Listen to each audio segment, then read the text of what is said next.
sebelum kita memulai kegiatan pada pagi hari ini, ada baiknya kita awali kegiatan pada pagi hari ini dengan bacaan basmalah. Berdoa dimulai. Bismillahirrahmanirrahim.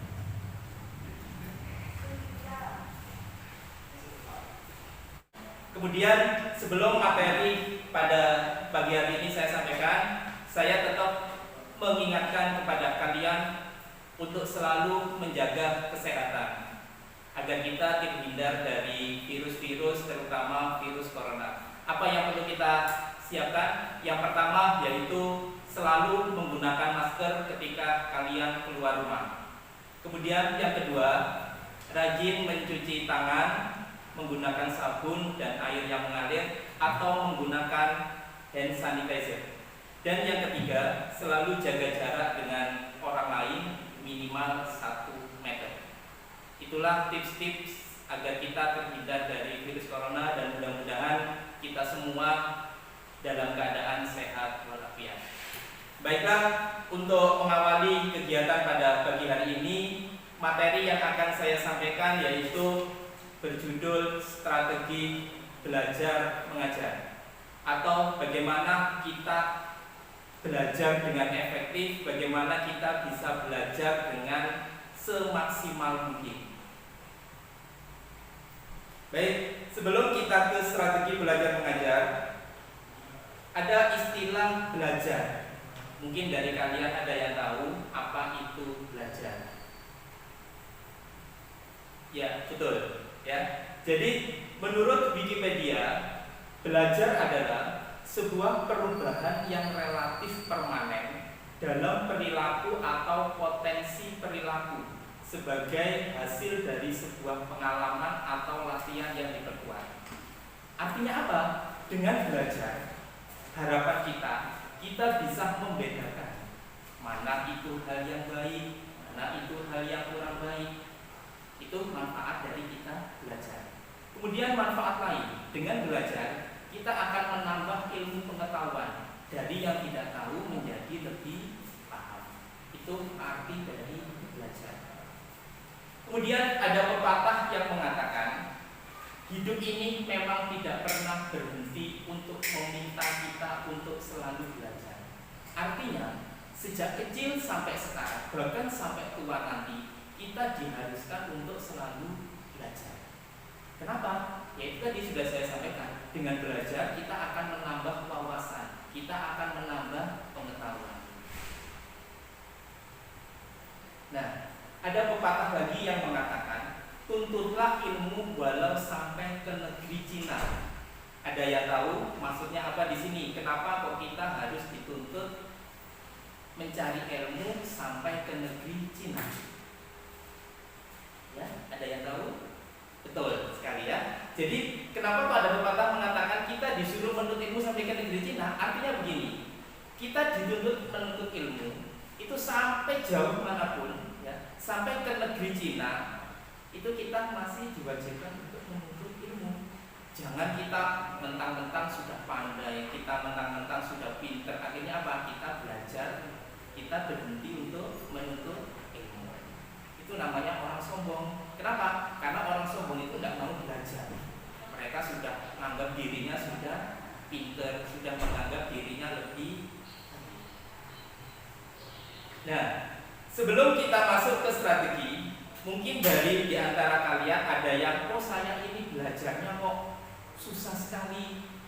Setiap hari saya belajar, tapi ilmu-ilmu kok tidak bisa masuk ke pikiran saya, tidak masuk ke otak saya. Nah, di sini kita ada solusi 8 strategi belajar efektif. Ya, jadi ini kita gunakan atau kita manfaatkan bagi kalian yang ada kesulitan mengenai belajar. Kami akan sampaikan 8 strategi belajar efektif. Strategi yang pertama, tentukan tujuan utama. Jadi sebelum kalian belajar, kalian harus membuat catatan kecil. Buat apa sih saya ini belajar? Buat apa sih saya ini kok harus setiap hari tekun belajar? Nah, itu harus kalian catat di situ. Tujuan kalian itu apa? Kalian harus punya Nah, dengan kalian sudah mencatat tujuan yang sudah kalian tentukan, insya Allah belajar kalian ada manfaatnya. Itu yang pertama, ya, menentukan tujuan utama. Terus yang kedua, membuat jadwal belajar. Nah, mungkin yang nomor 2 ini banyak sekali yang kelupaan, tidak pernah membuat jadwal pelajaran. Nah, di sini kita membuat jadwal pelajaran, kita melatih diri kita untuk disiplin. Misalkan, oh saya setiap hari harus belajar 1-2 jam habis sholat maghrib. Ketika kalian sudah menentukan jadwal belajar, ya sudah, di jam itu kalian usahakan kalian tetap belajar. Itu belajar disiplin. Atau begini, oh saya tidak bisa belajarnya habis maghrib, belajarnya habis isya, silakan. Ya, kalian membuat jadwal sendiri, bagaimana enaknya, bagaimana senyaman kalian membuat jadwal pelajaran. Tapi saya ingatkan, harus didisiplinkan. Apa yang sudah kalian buat harus kalian kerjakan. Kalau belajar nggak perlu terlalu lama, 3 jam, 4 jam nggak perlu. Ya, yang penting kalian belajarnya setiap hari, rutin, dan tidak diganggu oleh apapun. Itu ya. Jadi tips yang kedua yaitu membuat jadwal belajar. Terus yang ketiga, bangun suasana belajar yang nyaman. Artinya apa? Oh begini, kalau kalian belajar, bikin suasana itu menjadi senyaman mungkin. Misalkan, oh saya ini belajarnya itu pengen suasananya sunyi, nggak ada suara apapun, ya silakan. Berarti kalian belajarnya di dalam kamar, pintunya ditutup, dikunci, nggak ada suara bising dari luar. Itu yang harus kalian lakukan. Atau begini, ada teman kalian misalkan, saya itu belajarnya nggak bisa kalau suasananya sunyi, harus ada musiknya, harus ada camilannya, silakan. Kalau itu membuat kalian nyaman dalam belajar yang kalian lakukan. Saya misalkan belajarnya harus mendengarkan musik-musik klasik, biar ilmu-ilmu yang saya pelajari bisa saya serap. Oh, berarti itu pilihan kalian. Ya. Jadi pilihan itu tidak sama antara satu teman yang satu dengan teman yang lainnya, itu tidak sama. Ada yang ingin belajarnya dalam kondisinya sunyi, ada teman kalian yang ingin belajarnya itu harus dalam keadaan mendengarkan musik, ada yang belajarnya sambil makan, sambil nyemil dan lain-lain. Nah itu silakan. Yang penting bangun suasana belajar yang nyaman. Itu tips yang ketiga. Terus yang keempat, merangkum pelajaran. Begini anak-anak ya. Jadi untuk tips yang keempat, kalau kita belajar, kita tidak bisa belajar satu buku dihabiskan mulai halaman 1 sampai halaman 50. Kita baca semuanya, kerepotan nanti. Caranya bagaimana? Yaitu dengan cara membuat rangkuman. Ya, materi-materi yang penting kalian catat di buku kalian. Ya, istilah-istilah yang penting kalian catat di buku kalian. Kemudian itu yang kalian pelajari. Misalkan matematika, ya rumus-rumus itu dipelajari, dipahami. Kemudian belajar belajar soal-soal latihan. Gitu ya. Jadi merangkum pelajaran. Tidak perlu kita baca buku halaman 1 sampai halaman terakhir, tidak perlu. Kita bikin rangkuman atau catatan-catatan kecil yang kita pelajari setiap hari. Itu tips yang keempat. Kemudian tips yang kelima atau strategi belajar efektif yang nomor 5, buat akronim yang mudah diingat. Yo, sekarang Pak Doni mau tanya, apa itu akronim? Ya, oke, betul ya. Jadi akronim di sini maksudnya di situ yaitu membuat singkatan-singkatan kecil atau membuat singkatan-singkatan yang memudahkan kalian dalam belajar. Contohnya bagaimana? Misalkan saat pelajaran PKN, di situ ada pelajaran tentang demokrasi, ada pelajaran tentang pemilu. Ya, dalam pemilu itu asasnya apa? Pasti panjang sekali. Ya, pemilu itu asasnya langsung, umum, bebas, jujur, dan rahasia. Itu kalau disingkat itu memudahkan kalian, ya. Disingkat menjadi apa? Disingkat menjadi luber dan jurdil. Luber langsung, umum, dan bebas. Dan jurdil, jujur dan adil, ya. Itu adalah singkatan-singkatan. Kemudian singkatan yang lain. Ayo, ada yang bisa menyebutkan singkatan lain atau akronim-akronim yang memudahkan kalian dalam belajar? Oke, misalkan di pelajaran IPA, ya. Di pelajaran IPA itu ada tentang pelangi. Ayo, ada yang hafal dah warna-warna pelangi, ada berapa? Ada 7. Nah, supaya kita memudahkan kita dalam menghafalkan 7 warna, cukup kita singkat saja. Misalkan dengan kata-kata mejiku hibi niu. Mejiku merah, jingga kuning, hibi niu hijau, biru, nila, dan ungu. Ya, itu singkatan-singkatan yang memudahkan kita dalam belajar, dan masih banyak lagi. Ya, jadi saya ulangi sekali lagi, kalau kita kesulitan dalam belajar, cobalah membuat akronimnya atau membuat singkatan-singkatan yang memudahkan kalian dalam belajar. Itu tips yang nomor 5. Oke, dari tips nomor 1 sampai nomor 5 mungkin ada yang kurang paham atau bagaimana? Oke, paham semua ya. Langsung kita ke strategi yang nomor 6. Oke. Yang nomor 6 yaitu memahami bukan menghafal. Jadi, kalau kalian belajar, jangan kalian menghafal. Nanti yang bikin sulit siapa? Ya kalian sendiri. Cobalah belajar itu dalam hal memahami.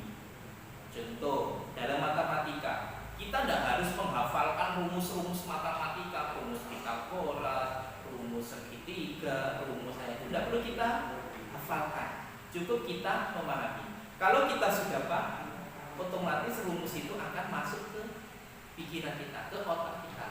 Kita belajar apa? Latihan soal, ya. Dengan memahami latihan soal cerita, soal hitung, soal ini dan lain-lain, itu kita pahami. Dengan memahami soal-soal, insya Allah belajar kita akan lebih maksimal. Ya, itu tips yang nomor. Kemudian tips yang nomor 7, perbanyak materi yang kurang dipahami. Artinya apa di sini? Jadi, kalau kalian sulit memahami satu materi itu jangan kalian tinggalkan. Ya. Jadi materi yang sekiranya sulit itu jangan kalian tinggalkan, harus kalian perbanyak lagi. Contoh, saya ini nggak bisa matematika. Nah, kalau kalian merasa tidak bisa, jangan malah kalian tidak belajar matematika. Justru karena kalian tidak belajar, maka kalian harus memperbanyak belajar matematika. Saya tidak bisa bahasa Inggris, susah sekali bahasa Inggris. Nah, kalau sudah tahu susah, jangan kalian malah malas belajar. Justru kalau susah harus diperbanyak lagi. Ya, paling tidak setiap hari kita menghafal kosakata bahasa Inggris. Tidak perlu banyak-banyak, mungkin 5 sampai 10 kosakata. Dengan kita melatih setiap hari hal-hal yang sulit, insya Allah itu bisa memudahkan kalian. Ya, itu tips yang nomor 7. Kemudian tips yang terakhir, hindari begadang. Nah, jadi misalkan hari ini kalian sudah belajar habis maghrib, ya, habis maghrib kalian belajar jam 7:30 sampai 7:30. Setelah belajar ternyata kalian main di luar, ya, keluyuran sampai jam 9 sampai jam 10, dah percuma. Kalian sudah belajar susah payah, ternyata kalian setelah belajar kalian malah keluyuran, begadang bahkan sampai malam, bahkan sampai pagi. Nah, dengan begadang di sini, nah, apa yang sudah kalian pelajari itu saya yakin pasti semuanya hilang. Terus bagaimana caranya supaya tidak bisa, istilahnya supaya belajar kita bisa kita terapkan di esok harinya? Nah, kalian harus cukup istirahat. Boleh, kadang boleh, mungkin sampai jam 9. Setelah itu kalian istirahat. Artinya begadang di sini sini tuh kita melekan istilahnya nonton TV sampai larut malam, jangan. Boleh kita nonton televisi tapi harus ada batas waktunya. Ya, belajar cukup, istirahat juga cukup, seimbang. Ya. Dengan begini, insya Allah apa yang kita pelajari, apa yang kita pelajari dari habis maghrib misalkan sampai isya dan lain sebagainya itu bisa menyerap ke kita. Ya, jadi itulah ada tips 8 yang sudah saya sampaikan. Mungkin dari sini ada pertanyaan atau apa, silakan komentar di bawah. Ya, insya Allah nanti kalau ini akan saya jawab. Oke, baiklah, materi strategi pembelajaran sudah saya sampaikan. Mudah-mudahan apa yang saya sampaikan ini tadi bermanfaat bagi kalian semua. Dan sebelum kita akhiri, marilah kita berdoa dulu. Mudah-mudahan apa yang sudah kalian dengarkan, apa yang sudah kalian terima bisa bermanfaat.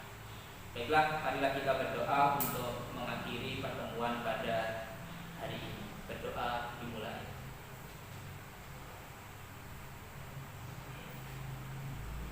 Terima kasih.